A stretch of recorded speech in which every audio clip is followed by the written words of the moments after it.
In a war that from the start has tested the depths of inhumanity, a front seat to witness a final emergency call in the company of a doomed paramedic crew. Lights flashing, a convoy of ambulances and a fire engine, all clearly marked, hasten to help colleagues already hit. As two medics investigate their stricken vehicle, there's a hail of gunfire.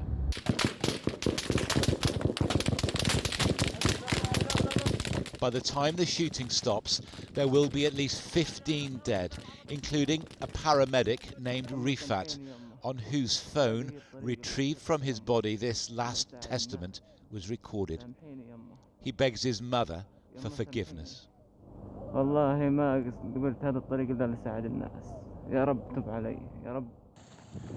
The video is harrowing, but the horror may be even greater. ITV News has spoken to a witness detained just before the killings, who describes a series of attacks. They stopped at the ambulances and the IDF opened fire on them. The IDF opened fire. We saw what happened. Then the civil defense arrived. The IDF opened fire on them as well. His next claim is most contentious of all and supports the suggestion that some of the victims were first captured alive.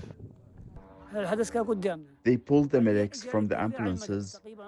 Some of them were still alive. They executed them. In the face of the evidence, Israel has already changed its version of events, no longer claiming the convoy approached without lights. But it still insists among the dead were Palestinian militants. The reason why this is an issue is because again and again, Hamas and other terrorist organizations have misused the emergency services. They've used them as their own arm. They've ferried their own terrorists. It is an accusation the Red Crescent denies. It believes its workers were killed in cold blood. The proof is for an inquiry, independent inquiry to be conducted.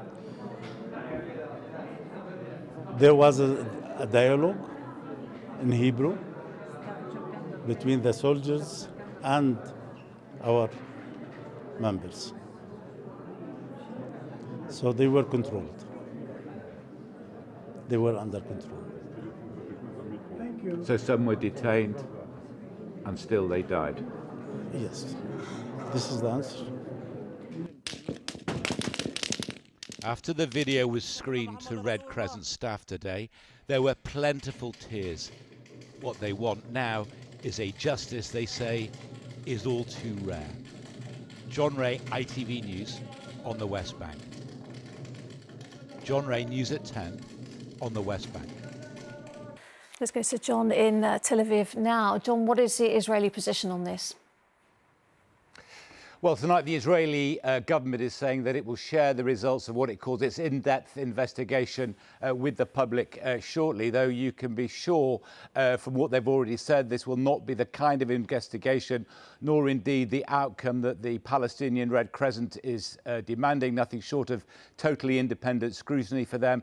They say that they want those responsible for this held to account, in particular over this issue, over whether some of the victims were captured alive and then shot. You will recall perhaps that on Friday we showed you images not suitable for this bulletin, which certainly seem to suggest that some of the victims' hands had been bound.